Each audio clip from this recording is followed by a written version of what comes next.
तो seventh question है simplify the following. मतलब हमें कुछ कॉम्प्लेक्स नंबर्स दिए गए हैं हाई पावर्स के साथ और हमसे कहा जा रहा है कि इनको सिंप्लीफाई करें।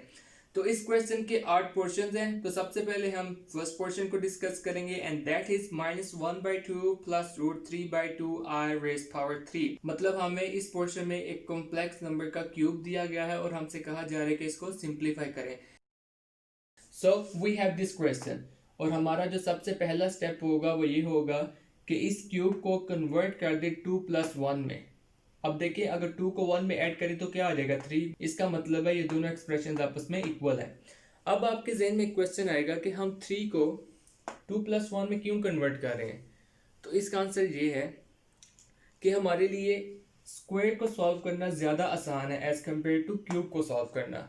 तो इसलिए हम यहाँ पे 3 को कन्वर्ट कर रहे हैं 2+1 की फॉर्म में। ओके, अब इससे आगे हम एक रूल यूज करेंगे and that rule is x raised power m plus n would be equal to x raised power m into x raised power n।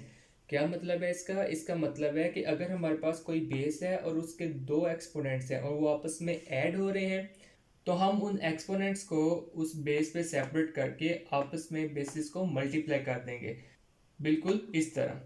तो according to this formula -1/2 plus √3/2 I raised power 2 plus 1 would be equal to -1/2 plus √3/2 I square and -1/2 plus √3/2 I raised power 1।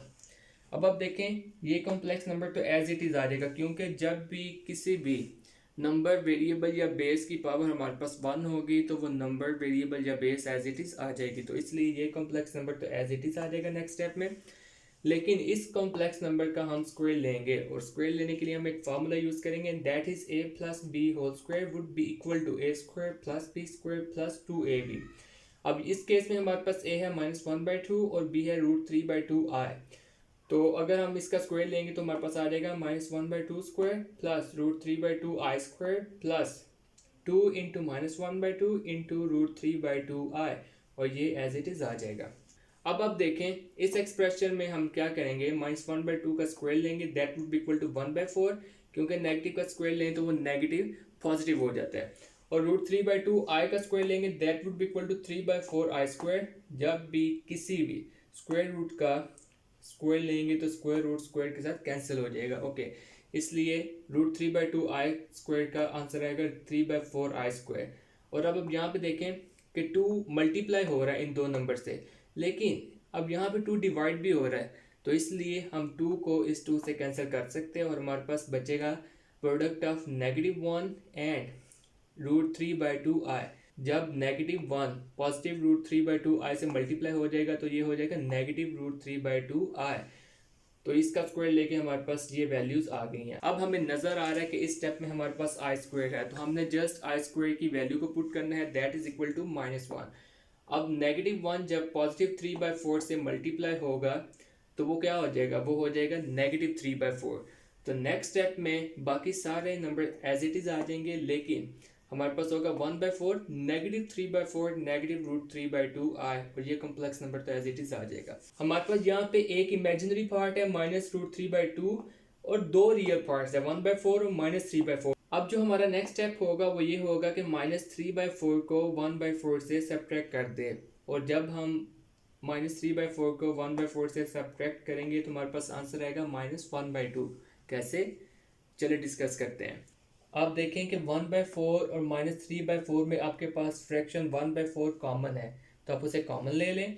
Common लेने के बाद आपके पास बचेगा 1 - 3। अब 1 - 3 that would be equal to -2 और हमें पता है कि -2 divided by 4 would be equal to -1/2। तो एक ये तरीका है इन दोनों को सब्ट्रैक्ट करने का और दूसरा तरीका है इन दोनों का एलसीएम लेके भी आप कर सकते हैं। तो मैंने इस तरीके से कर दिया और आप एलसीएम लेके भी कर सकते हैं। हमने जस्ट आंसर फाइंड आउट करना है। अब हमारे पास दो कॉम्प्लेक्स नंबर्स हैं और वो आपस में मल्टीप्लाई हो रहे हैं। तो एक कॉम्प्लेक्स नंबर है -1/2 -√3/2 i और दूसरा है -1/2 प्लस √3/2 i।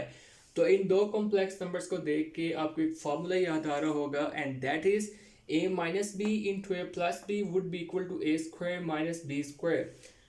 तो ये फार्मूला हम इन दो कॉम्प्लेक्स नंबर्स पे यूज करेंगे।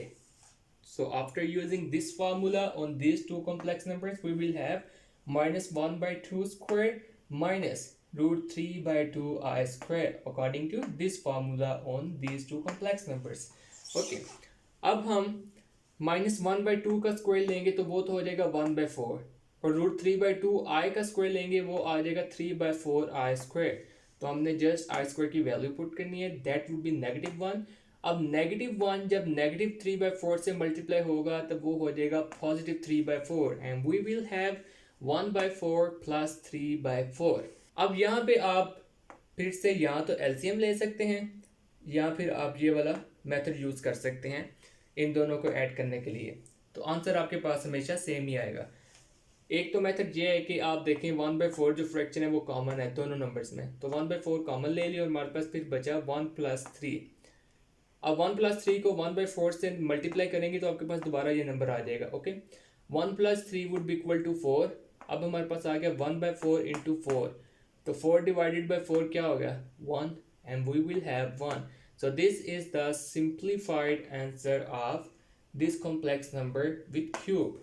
तो ये था जी first portion of 7th question, और इसमें हमने सिंप्लीफाई करना था कॉम्प्लेक्स नंबर को जिसका हमें क्यूब दिया गया था और वो हम कर चुके हैं। अब जो इस क्वेश्चन का सेकंड पोर्शन है वो भी बिल्कुल इसी तरह का है, उसमें भी हमें कॉम्प्लेक्स नंबर का क्यूब दिया गया है, तो वो आप खुद कर लीजिएगा। अब हम डिस्कस करेंगे 7th क्वेश्चन का ही third portion and that is -1/2 minus root 3/2 I raise power -2 into -1/2 minus root 3/2। अब यहाँ पर आप एक चीज नोट करें तो आप देखेंगे कि ये दोनों कॉम्प्लेक्स नंबर सेम है लेकिन इनके एक्सपोनेंट्स डिफरेंट है। एक एक्सपोनेंट है -2, एक एक्सपोनेंट है +1।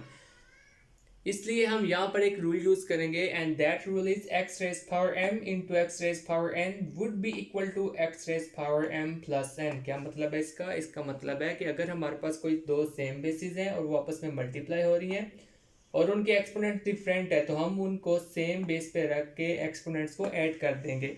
तो इस फार्मूला को यूज करते हुए हम इन दो कॉम्प्लेक्स नंबर्स के भी एक्सपोनेंट्स को ऐड कर सकते हैं एंड दैट वुड बी -2 + 1। अब हमारे पास कॉम्प्लेक्स नंबर -1/2 माइनस रूट 3/2 आई की पावर हो जाएगी -1 क्योंकि -2 + 1 इज इक्वल टू -1। अब देखें हमारे पास दो फ्रैक्शंस है -1/2 और -√3/2 आई। अब ये जो कॉम्प्लेक्स नंबर है -1/2 -√3/2 आई उसको हम इस फॉर्म में भी लिख सकते हैं -1 -√3 आई डिवाइडेड बाई 2। ये दोनों आपस में इक्वल होंगे। अब हमारा जो नेक्स्ट स्टेप होगा वो ये है कि इस नेगेटिव पावर को -1 को पॉजिटिव में हमने कन्वर्ट करना है। वो हम कैसे कर सकते हैं? उसके लिए हमें एक रूल देखना पड़ेगा। That rule is x⁻n is equal to 1 divided by x⁻n। इसका मतलब है कि अगर किसी बेस की पावर हमारे पास नेगेटिव है न्यूमरेटर में तो वही पावर डिनोमिनेटर में जाके पॉजिटिव हो जाएगी। इस फार्मूला से हम एक और चीज समझ सकते हैं और वो ये है कि अगर डिनोमिनेटर में हमारे पास किसी भी बेस की पावर नेगेटिव होगी तो वो न्यूमरेटर में जाके पॉजिटिव हो जाएगी। इसका मतलब है ये फार्मूला हमें जो मेन चीज बता रहा है वो ये है कि जब भी हम किसी भी बेस को न्यूमरेटर से डिनोमिनेटर में लेके जाएंगे तो उस बेस का जो पावर होगी उसकी साइन चेंज हो जाएगा। अगर पॉजिटिव है तो नेगेटिव हो जाएगा।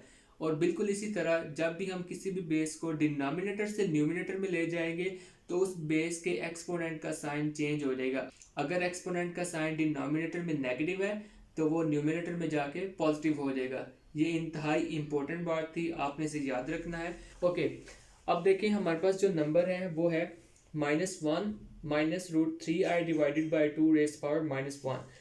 तो इस नेगेटिव पावर को पॉजिटिव पावर में कन्वर्ट करने के लिए हम 2 को न्यूमरेटर में ले जाएंगे और -1 -√3 आई को डिनोमिनेटर में ले जाएंगे। अब आपके माइंड में क्वेश्चन आ रहा होगा कि 2 को ऊपर ले जाने से और इस कॉम्प्लेक्स नंबर को नीचे ले जाने से ये पावर नेगेटिव पावर पॉजिटिव कैसे कन्वर्ट होगी। तो चले पहले इसे समझते हैं। इसके लिए पहले आप एक रूल देखें and that rule is x divided by y raise power n would be equal to x raise power n divided by y raise power n।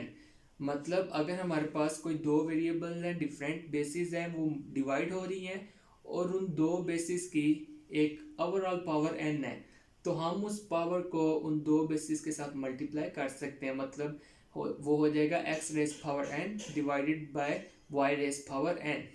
तो बिल्कुल इसी तरह अब हमारे पास ये जो हमारे पास नंबर था वो था -1 minus root three i divided by two raise power -1। अब हम इस -1 की पावर को इन दोनों नंबर्स के लिए न्यूमिनेटर में भी और डिनोमिनेटर में भी सेपरेट कर सकते हैं। तो हमारे पास न्यू एक्सप्रेशन आ जाएगा -1 minus root three i raise power -1 divided by two raise power -1। यहाँ पे हमने एक रूल पढ़ा था कि अगर हमारे पास डिनोमिनेटर में किसी चीज़ की पावर नेगेटिव है, किसी बेस की पावर नेगेटिव है, तो वो न्यूमिनेटर में जाके पॉजिटिव हो जाएगी। और अगर हमारे पास न्यूमिनेटर में किसी बेस की पावर नेगेटिव है तो वो डिनोमिनेटर में जाके पॉजिटिव हो जाएगी। तो हम जस्ट इन नंबर्स को शिफ्ट कर देंगे, न्यूमिनेटर वाले नंबर को डिनोमिनेटर में ले जाएंगे, डिनोमिनेटर वाले नंबर को न्यूमिनेटर में ले जाएंगे। तो इस तरह हमने इस नेगेटिव पावर को पॉजिटिव में कन्वर्ट किया है, टू को ऊपर ले जाके और इस कॉम्प्लेक्स नंबर को नीचे ले जाके। तो अब हमारे पास जो न्यू नंबर है वो है 2 divided by -1 minus root three i. अब यहाँ पे हमारा जो मेन स्टेप है वो ये होगा कि इस कॉम्प्लेक्स नंबर को रियल नंबर में कन्वर्ट करें, और उसके लिए हम इस पूरी डिवीजन को इस कॉम्प्लेक्स नंबर के कॉन्जुगेट के फ्रैक्शन से मल्टीप्लाई कर देंगे। क्योंकि हम इसे रिमूव करना चाह रहे हैं इसलिए इस कॉम्प्लेक्स नंबर के ही कॉन्जुगेट के फ्रैक्शन से ही मल्टीप्लाई करेंगे इस डिवीजन को। So multiply by this fraction, you now -1 plus root three i is the conjugate of this complex number -1 minus root three i. तो अब हमने जस्ट मल्टीप्लाई करना है। न्यूमिनेटर में तो 2 मल्टीप्लाई हो जाएगा इस कॉम्प्लेक्स नंबर से, लेकिन डिनोमिनेटर के लिए हम एक फार्मूला यूज करेंगे, and that formula is a minus b into a plus b is equal to a square minus b square. तो डिनोमिनेटर में हो जाएगा -1 minus root three i into -1 plus root three i would be equal to -1 square minus root three i square. अब देखें जो numerator में उसे तो आप एज इट इज रहने दें, लेकिन डिनोमिनेटर में -1 का स्क्वायर हो जाएगा 1 एंड रूट थ्री आई का स्क्वायर हो जाएगा 3i स्क्वायर। अब जस्ट हमने डिनोमिनेटर में आई स्क्वायर की वैल्यू को पुट करना है, दैट इज इक्वल टू -1, बाकी सारा एक्सप्रेशन सेम रहेगा। ओके अब ये -1 जब -3 से मल्टीप्लाई हो जाएगा तो ये हो जाएगा +3 एंड डिनोमिनेटर में हमारे पास आ जाएगा 1 + 3 that would be equal to 4। अब जो हमारे पास एक्सप्रेशन है वो है 2 into -1 plus root three i divided by 4, मतलब डिनोमिनेटर में हमारे पास 4 है और न्यूमिनेटर में हमारे पास 2 है जो एक कॉम्प्लेक्स नंबर से मल्टीप्लाई हो रहा है। तो हम यहाँ पे 2 डिवाइडेड बाई 4 कर देंगे and we now 2 divided by 4 is equal to 1/2। तो अब हमारे पास जो न्यू एक्सप्रेशन होगा वो होगा -1 plus root three i divided by 2 remove हो गया और 4 की जगह 2 आ गया। अब इस नंबर को हम फर्दर सिंप्लीफाई कर सकते हैं, that would be equal to -1/2 plus root three by 2i। अब देखें ये हमारे पास सिंप्लीफाइड आंसर आ गया, और हमारा यही टास्क था कि हमें ये जो दो कॉम्प्लेक्स नंबर दिए गए थे विद डिफरेंट एक्सपोनेंट्स, हमने उसे एक सिंप्लीफाइड फॉर्म में कन्वर्ट करना था, और अब हम इसे सिंप्लीफाइड कॉम्प्लेक्स नंबर में कन्वर्ट कर चुके हैं, that is the a + bi form. तो ये था जी third portion of 7th question. अब जो फोर्थ पोर्शन है उसमें आपने सिर्फ एक कॉम्प्लेक्स नंबर का स्क्वायर लेना है, लेकिन फिफ्थ पोर्शन में आपके पास एक कॉम्प्लेक्स नंबर की नेगेटिव पावर है, तो उसे अब हम डिस्कस करेंगे।